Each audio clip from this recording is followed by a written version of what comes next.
오늘 본문은 하나님께 드리는 예물에 대해서 말씀하고 있습니다. 하나님께 예물을 드릴 때에는 아무 예물이나 바쳐서는 안 되고 흠이 없는 온전한 예물을 드려야 됩니다. 아니, 하나님은 왜 제사 제도를 통해서 우리를 이렇게 귀찮게 하시는 것일까요? 그냥 아무 예물이나 받으시면 안 됩니까? 제물을 하나님께 바친다고 해도 하나님이 먹으시는 것이 아니지 않습니까? 흠이 좀 있건 없건 짐승을 잡아서 피를 단에 뿌리고 제사 지내는 데에는 실질적으로 다른 것이 없습니다. 그런데 하나님은 왜 이렇게 까다로운 규칙을 주시는 것일까요? 바로 하나님은 이런 규례를 통해서 우리를 하나님의 자녀로 양육하시는 것입니다. 부모가 어린 자녀를 키울 때도 자녀들은 그냥 부모가 자신들을 내버려 뒀으면 좋겠다고 생각합니다. 그러나 부모는 자녀를 그대로 내버려 두지 않습니다. 계속해서 가르치고 잔소리하고 때로는 야단도 칩니다. 밥 먹을 때는 쩝쩝거리는 소리 쩝쩝거리지 말아라. 밥 먹고 나면 이빨을 닦아라. 어른을 보면 인사해라. 계속 가르치고 잔소리합니다. 왜냐하면 그래야 제대로 된 사람으로 자라기 때문입니다. 부모 없이 아무렇게나 자란 사람과 부모의 훈계를 받고 자란 사람은 다릅니다. 하나님도 마찬가지입니다. 우리가 당신의 사랑하는 자녀이기 때문에 계속해서 우리를 가르치시고 양육하시는 것입니다. 히브리서 12장 6절에 보면 하나님께서는 사랑하시는 자를 징계하시고 받아들이시는 아들마다 채찍질 하신다고 말씀합니다. 그러니까 우리는 하나님의 양육을 받기 위해 이 세상에 보냄을 받은 것입니다. 신앙생활이란 하나님의 양육을 받는 것입니다. 그래서 하나님은 우리의 모든 삶에 간섭하시고 가르치십니다. 오늘 본문에서는 제물을 드릴 때에는 하나님이 받으실 만한 예물을 드려야 된다고 말씀합니다. 내가 원하는, 내가 보기에 좋은 예물을 드리면 안 됩니다. 다시 말해 신앙생활이란 내가 원하는 대로 행하는 것이 아닙니다. 내 원함이 아닌 하나님의 뜻에 순종하는 것입니다. 내 뜻, 내 생각, 내 의지를 꺾고 하나님의 뜻, 하나님의 생각을 받아들이는 것입니다. 애들은 자기들이 원하는 대로 애들을 자기들이 원하는 대로 욕구대로 하도록 내버려 두면 엉망이 될 것입니다. 공부는 안 하고 날마다 게임만 하고 이빨은 하나도 남지를 않을 것입니다. 죄인된 우리도 마찬가지입니다. 내 원하는 대로 내 욕구대로 살면 우리는 망할 수밖에 없습니다. 그래서 하나님이 우리를 양육하시는 것입니다. 따라서 우리는 레위기에 나오는 이런 복잡한 규례들을 대할 때 그 안에 담겨있는 우리를 향한 하나님의 사랑을 깨달을 수 있어야 됩니다. 다 하나님의 사랑의 표현인 것입니다. 하나님이 나를 이처럼 사랑하시는구나. 내가 하나님의 자녀이기 때문에 이렇게 간섭하시고 양육하시는구나 하고 우리는 기뻐하고 감사해야 됩니다. 그럼 오늘 이 예물을 통해서 하나님은 또 우리에게 뭘 가르치시는지 살펴보도록 하겠습니다. 17절부터 20절입니다. 여호와께서 모세에게 말씀하여 이르시되 아론과 그의 아들들과 이스라엘 온 족속에게 말하여 이르라. 이스라엘 자손이나 그 중에 거류하는 자가 서원 제물이나 자원 제물로 번제와 더불어 여호와께 예물을 드리려거든 기쁘게 받으심이 되도록 소나 양이나 염소의 흠없는 수컷으로 드릴지니 흠 있는 것은 무엇이나 너희가 드리지 말 것은 그것이 기쁘게 받으심이 되지 못할 것임이니라. 여기 보면 서원 제물과 자원 제물이 나오는데 하목 제물은 감사해서 드리는 경우, 그리고 자원해서 드리는 경우, 그리고 서원을 했을 경우 드리는 제물입니다. 근데 그 중에서 서원 제물과 자원 제물로 드리는 하목제의 경우 하나님이 기쁘시게 받으시도록 소나 양이나 염소 중에서 흠없는 수컷을 드리라고 말씀합니다. 즉 제일 좋은 것을 드리라는 것입니다. 여러분 같으면 소나 양이나 염소 중에서 하나님께 제물로 드릴 경우 어떤 것을 드리겠습니까? 다리가 부러졌다든지 크기가 작다든지 흠이 있는 것을 드리겠습니까? 아니면 가장 좋은 것을 드리겠습니까? 그것은 여러분이 하나님을 얼마나 귀하게 여기느냐, 얼마나 사랑하느냐에 달려 있는 것입니다. 우리가 진정으로 사랑하는 사람에게는 가장 좋은 것을 드리지 않습니까? 만약 내가 쓰기에는 별로고 버리기에는 아깝고 그런 것을 준다면 그건 내가 지금 그 사람을 사랑하고 있지 않다는 뜻입니다. 사랑이란 그 사람을 위하는 것이기에 나의 모든 것을 주어도 부족함을 느끼는 것입니다. 사랑에는 이만하면 됐다는 것이 없습니다. 그래서 사랑은 늘 목이 마른 것입니다. 하나님은 우리를 목숨을 다하고 뜻을 다하고 힘을 다하여 우리를 사랑하시기에, 즉 우리를 하나님 자신처럼 사랑하시기에 자신의 전부를 주시는 사랑을 하십니다. 그래서 우리에게도 우리의 전부를 요구하십니다. 그러니까 하나님은 우리에게 나는 너의 전부를 원한다, 너의 전부를 나에게 다오, 그러시는 것입니다. 왜냐하면 하나님도 하나님의 전부, 즉 하나님 자신을 우리에게 주셨기 때문입니다. 그래서 옛날 우리의 부모님들은 헌금을 할 때도 그 돈을 다림질을 해서 하나님께 바쳤습니다. 그만큼 하나님께 귀한 것을 드리고자 했던 것입니다. 오늘 우리는 어떻습니까? 하나님께 나의 가장 귀한 것을, 나의 전부를 드리고 있습니까? 하나님은 우리에게 당신의 전부를, 가장 귀한 것을 주시는 사랑을 베풀어 주시는데 우리가 그 사랑을 깨닫지 못하고 느끼지 못하는 이유가 무엇입니까? 바로 나의 전부를, 가장 귀한 것을 하나님께 드리지 않기 때문입니다.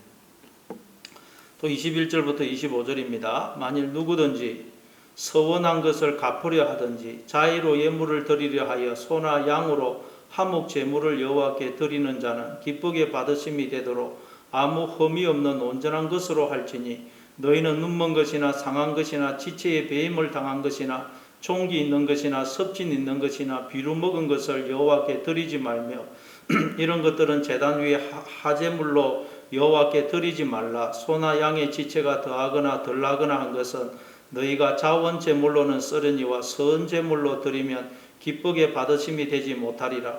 너희는 고안이 상하였거나 치였거나 터졌거나 배임을 당한 것은 여호와께 드리지 말며 너희의 땅에서는 이런 일을 행하지도 말지며 너희는 외국인에게서도 이런 것을 받아 너희의 하나님의 음식으로 드리지 말라.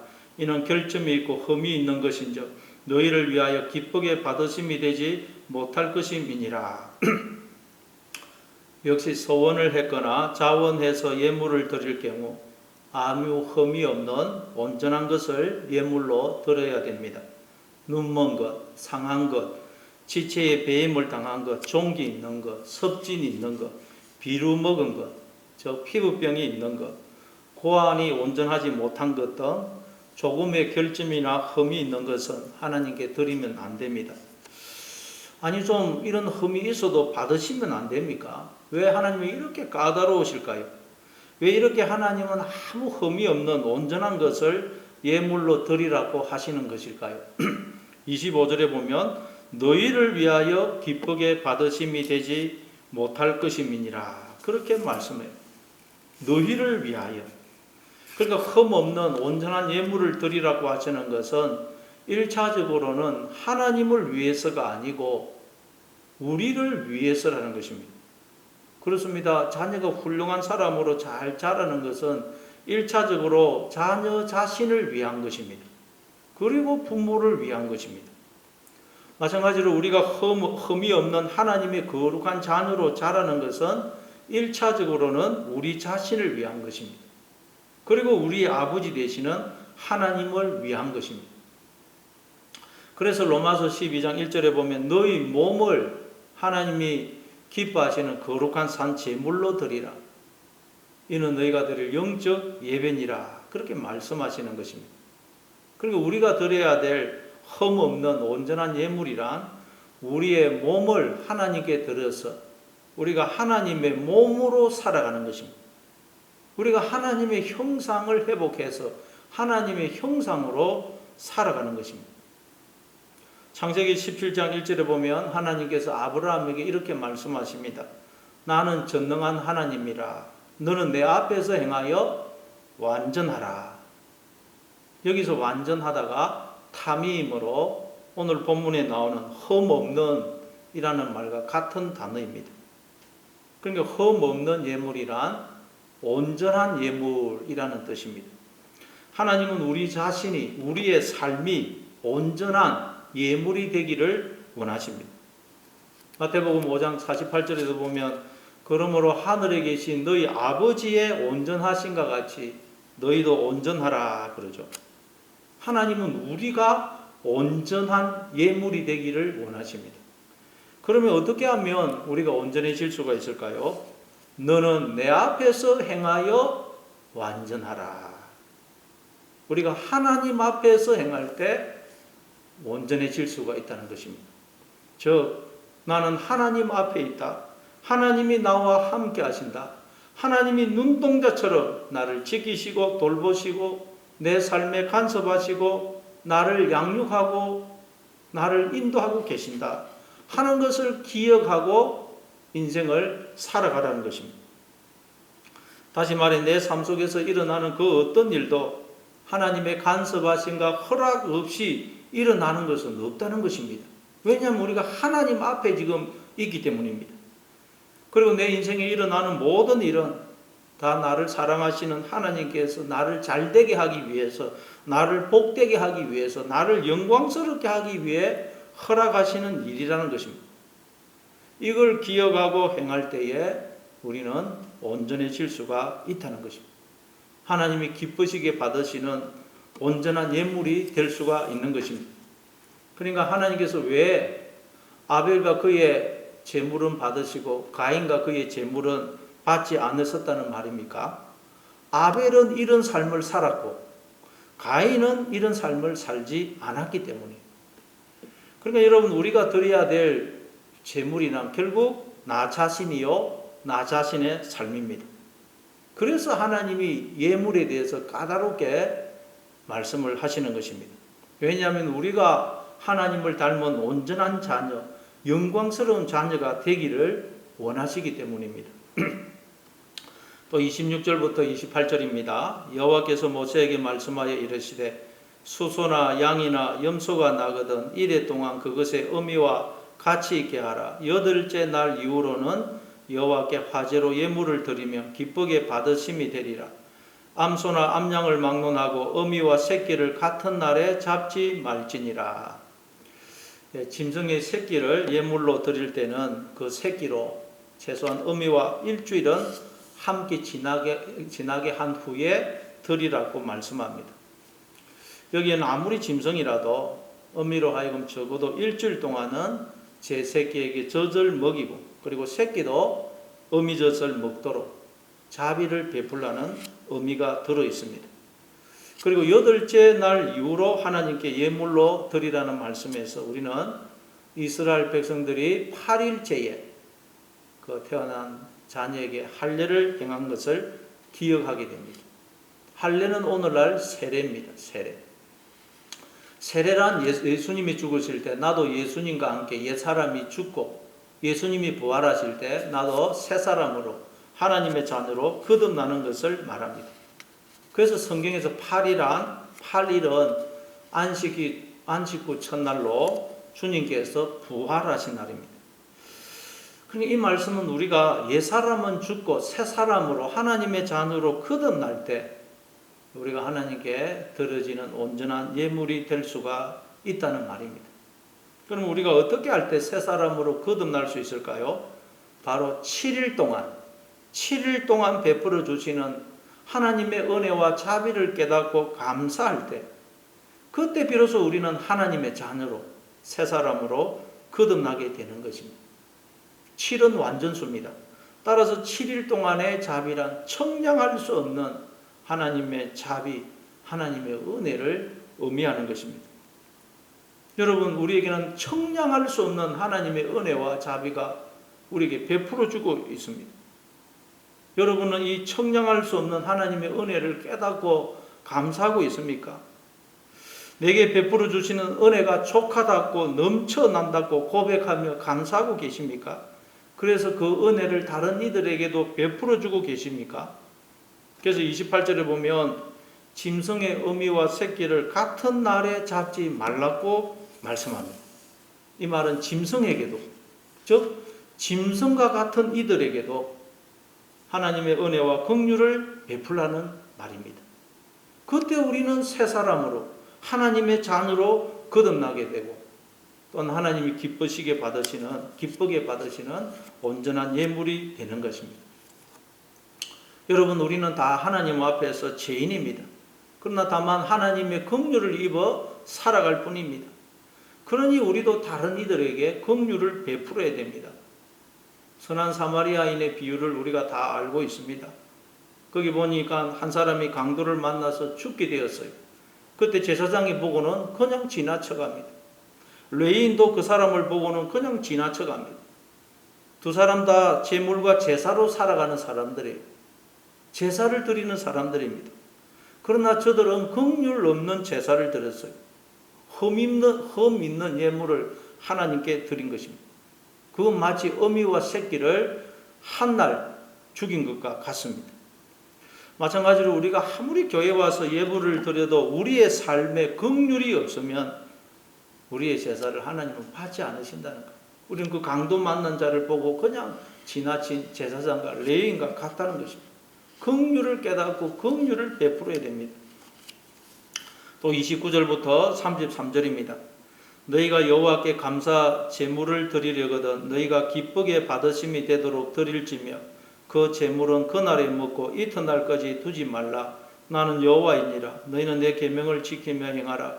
나는 여호와이니라. 너희는 내 성호를 속되게 하지 말라. 나는 이스라엘 자손 중에서 거룩하게 함을 받을 것이니라. 나는 너희를 거룩하게 하는 여호와여 너희의 하나님이 되렸고 너희를 애굽 땅에서 인도하여 낸 자니 나는 여호와이니라. 하목 제물의 경우 뒷다리와 가슴 부분은 하나님께 드리고 나머지는 사람들과 함께 나누어 먹었습니다. 그런데 이튿날까지 두지 말라고 말씀합니다. 그러려면 많은 사람들을 불러서 함께 나누어 먹어야 됩니다. 여러분, 우리는 우리에게 주어진 모든 것의 청지기임을 알아야 됩니다. 내 것은 아무것도 없습니다. 우리에게 주어진 모든 것은 하나님이 주신 하나님의 것입니다. 그러기에 우리는 하나님의 청지기로 살아야 됩니다. 즉 하나님이 주신 생명과 복을 나누어주는 자로 살아야 됩니다. 그럴수록 하나님의 생명과 복이 우리를 통해서 더 풍성히 흘러가게 되는 것입니다. 그리고 그때 우리는 하나님이 기뻐 받으시는 예물이 되는 것입니다. 그래서 하나님은 계속해서 나는 너희를 거룩하게 하는 여호와이니라 말씀하세요. 우리를 거룩하게 하신다는 뜻이 무엇입니까? 하나님은 우리를 낳으셨을 뿐만 아니라 우리를 당신의 자녀로 양육하시는 우리의 아버지시라는 말씀입니다. 여러분, 부모는 자녀의 모든 일에 관심을 가지고 간섭합니다. 일일이 간섭을 해요. 마찬가지로 하나님은 우리의 모든 삶에 관심을 가지시고 간섭하시고 개입하십니다. 그래서 때로는 가르치시고 책망하시고 징계하십니다.